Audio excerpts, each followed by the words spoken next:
Okay, we're broadcasting. So, did you guys have any question on the part one? Not No. really. Yeah, it was pretty Okay. straightforward. Yeah. Okay. Should we get started on part two? Yeah. Yep. Okay. Does anybody want to start reading the questions? Or do you want me to? I mean, I can read it or whoever. Okay. Peter, you want to? Sure. So randomly select 5 of the 30 salaries and compute the mean. Um, I just kind of did it on my own. I don't know if other people did it that way or not. So Yeah, I did it on my own. I don't know if you guys did, but you could do it really fast if you didn't. Yeah, I got one sample mean. Okay. Um, um, so I think we have to compare them anyways on D. So um, let's just move on to question B. okay. So where did it fall for you guys? Mine was pretty close to the center. Mine was more to the right. Yeah, mine Okay. was a tiny bit right. I had 47,500. So Yeah. Mine was Okay. on the right of the left. Mine was 42 something. Okay. Um, so does anybody want to read C? Sure. Does your sample mean appear to be unusual? Explain why you think it is or is not unusual. Okay. Um, Um, I didn't think mine was unusual because it was pretty close to the mean.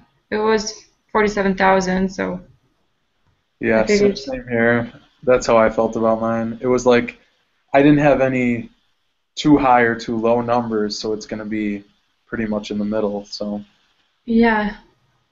You guys? Does it around like matter? there. I was just Yeah. gonna say, does it matter if it's somewhere inside that bell, then we're in good shape, right? Yeah. Okay. So we're supposed to compare our means for question 7A to the mean obtained by at least 3 other individuals. What did you notice? In your practice, you'll get to see the means for the sample you draw. You do not get to observe any other means that could have occurred. So, um, yeah, you guys want to just say what you've got, like the actual number, I guess. I had yeah. 51,460. Okay. I had 47,620. I I had 40. had 47,500. Okay. I had 42,760. Okay. Um, do you want to read the next question, CJ? Is this number 8 now, or are we on? Yeah, 8A. The graduate management admission test is used as an admission criterion in the many Masters of Business Administration programs. The scores on the GMAT are normally distributed with a mean of 529 and a standard deviation of 113. Consider a random sample of n equals 10 students taking the GMAT. What is the shape of the distribution of sample means for all such samples? I thought this one was just obvious because it was included in the question. It gave us that it was normally distributed already. So I don't know if it was a trick question or if it was just that easy. No, I think you're right. I think it was pretty easy. But, Yeah. 'cause it doesn't even talk about the other like shapes or anything in the lesson either, so I don't even know how you would know if it was something else. But okay, so we want to read B. I'll just keep going with it. How do you know that the distribution of the sample mean has this shape?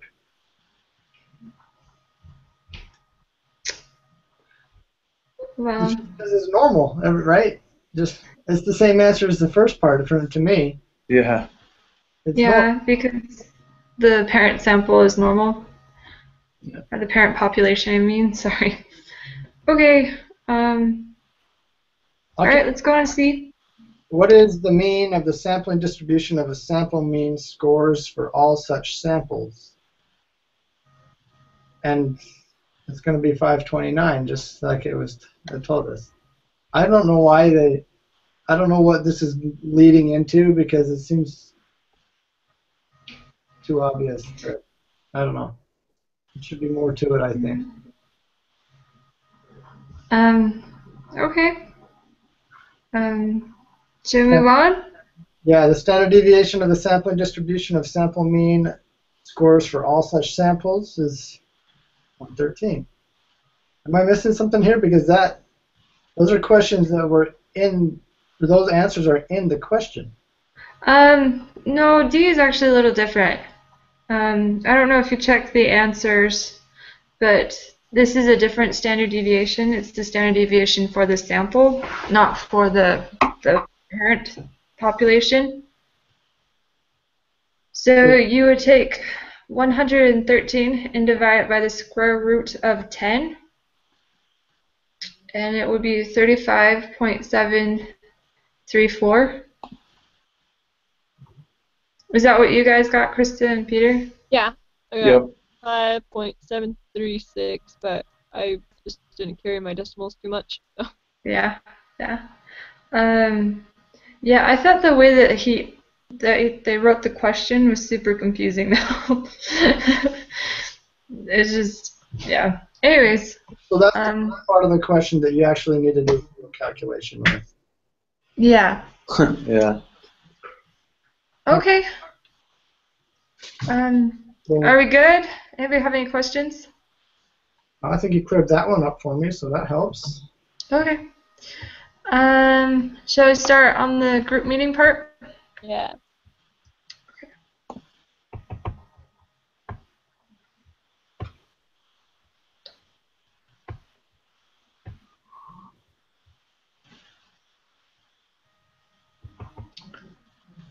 Okay.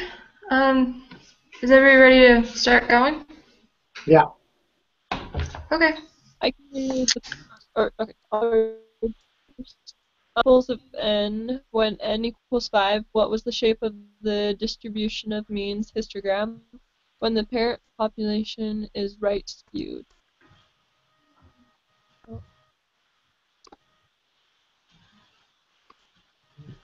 Right skewed? Is that what you guys Yeah. got? That's what I was thinking, but I was like double checking. Yeah. Isn't it when n equals 30 that it's normal, but anything lower, it's whatever the parent population is? Yeah. Pretty sure. Okay. I'll read number 4. When taking samples of n equals 100, what is the shape of the distribution of mean histogram when the parent population is right skewed? So it would be normal. Yeah. Okay. I can do the next one. When taking samples of n equals 100, what was the shape of the distribution of means histogram when the parent population is normally distributed? So normal. Yeah. All right. When would the distribution of means be normally distributed? I'm going to read all these. Data are drawn from a population that is normally distributed and the sample size is small.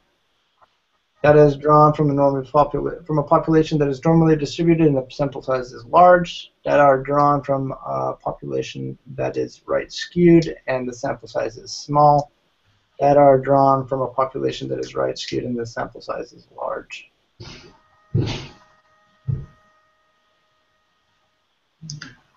So what do you guys think they are?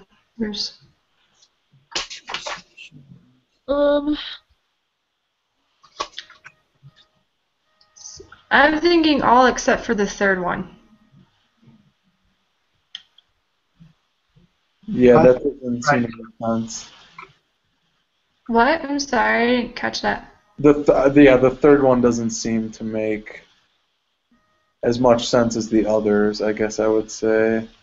Yeah, well, the first two is because they're normally distributed, so no matter what, they would be normal. Yeah.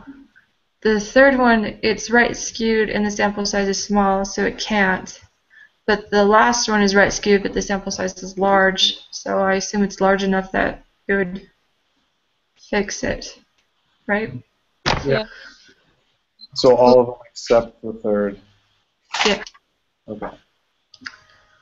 Um, whose turn is it to read? I don't even remember. Sorry.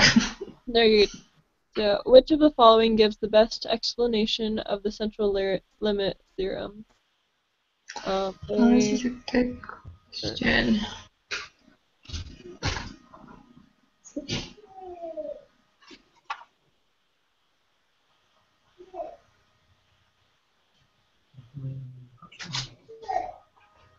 I'm sorry, guys. I need. I'll be right back. One sec. Central limit theorem.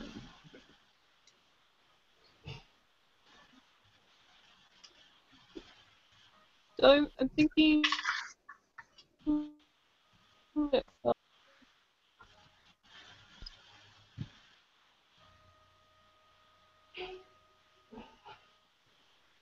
I think it's the last one. If you go back to the number 5 of part 1, I think the last one matches that answer, right? Okay, sorry. What did I miss? He's so cute. Can you say hi? He can't see you, so he's confused. Say hi. There are people watching you. Okay. I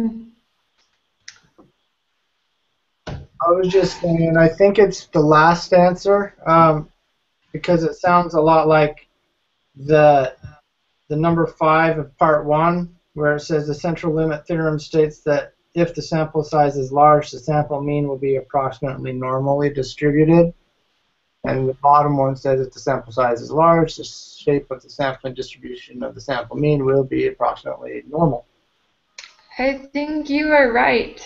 What do you guys think? Yeah, I was looking at the when is X normal from the notes, and yeah, that sounds about right. Okay. Krista, you agree? Yeah, I was like looking through because I didn't know if it was A or D, but it makes sense. Yeah. I hate it. I hate questions like that. It drives me nuts. Okay. Is it my turn to read? Sure. All right. Let X be a random variable with population mean 10 and the population standard deviation 6. Suppose the sample size of 36 is drawn from the population. What is the mean of the distribution of sample means?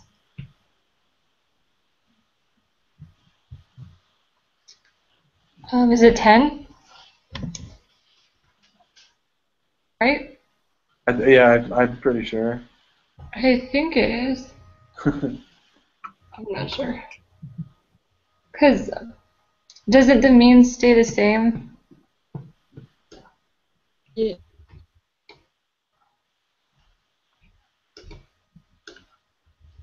Okay.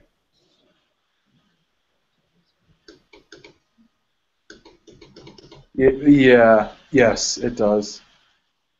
Okay. I'm looking at the fourth part of the notes. It talks about it. Yeah. Okay. You ready for 9? Yeah. Yeah. What is the standard deviation of the distribution of sample means? So, um, So that's going to be what? 6 divided by the square root of 36? yep. Yeah. Square root.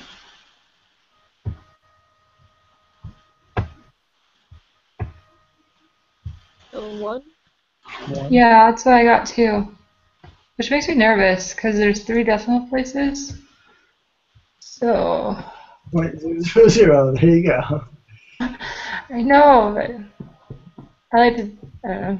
I get really nervous about things like this. Okay, so.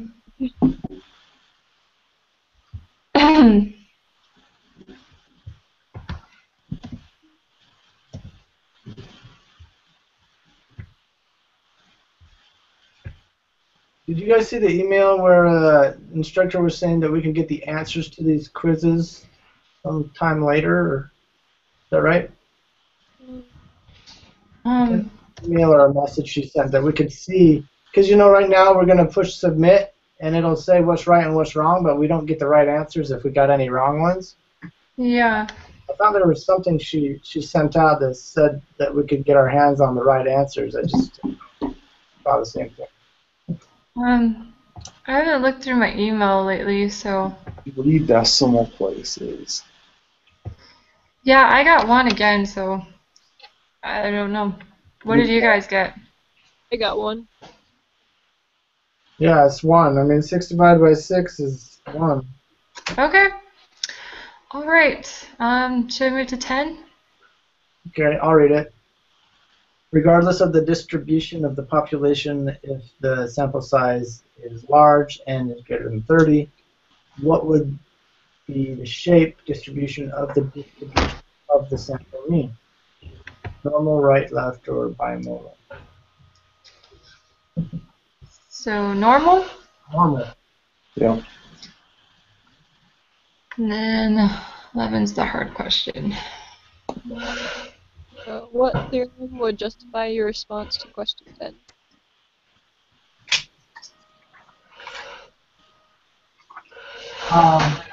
I think it's the large numbers, isn't it?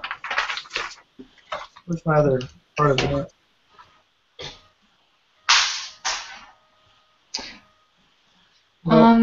Yeah, I think it's large number 2.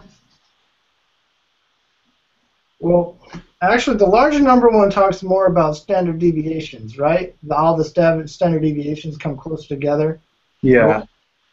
Versus, we're talking about the shape of the distribution.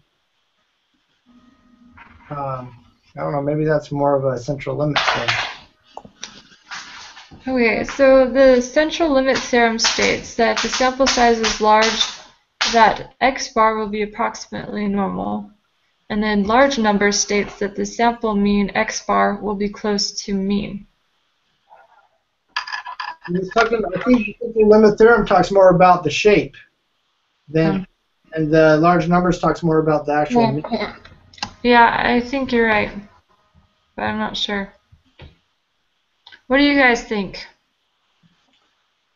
I'm thinking central limit theorem because it says the central limit theorem states that if the sample size is large, that x will be approximately normal. Yeah. So. What do you? And question 10 is talking about that. What's the shape, the distribution? Yeah. Krista, what do you think? I was kind of leaning towards the central limit. Okay. Well, I think everybody's kind of agreed that central limit. I do too. Do you guys have any, do you feel good about the quiz, or you worried about any of the questions? Just number 9. I don't know why, but. Yeah, it's super weird, the 3 decimal places, but. Okay, well, submit it and see what happens. Haha, we did it. Oh. Great. Good job, guys. Okay. Oh, good job, guys. Great. Do you have any other questions? I don't know, about anything? All right, here's one. Just because Wait, what? I'm joining the darn thing again today. What is the easiest way to join the group? Once you get the invite. So I usually send out an invite around 9, and then you have to be on Google Plus, and usually you just hit the camera when it pops up, right? Is that what you guys do? That's what I do. Where's the camera at? Like, where do I find the camera? It's right when like the little thing pops up that says I'm inviting you. It's like on the top left part. And it's a green little camera icon. Okay. And if you click that, then you have to say like you accept the microphone and the video to work. Okay. All right. So it's the green camera that I'm not doing. Yeah. Okay. Am I telling him right? I think that's how you do it, right? Yeah. Because I haven't done it for a while since I always invite you, but okay. So I'll see you guys Wednesday at 9? Wednesday. Yeah, sounds good. Okay, see you then. See you guys. Bye. Night.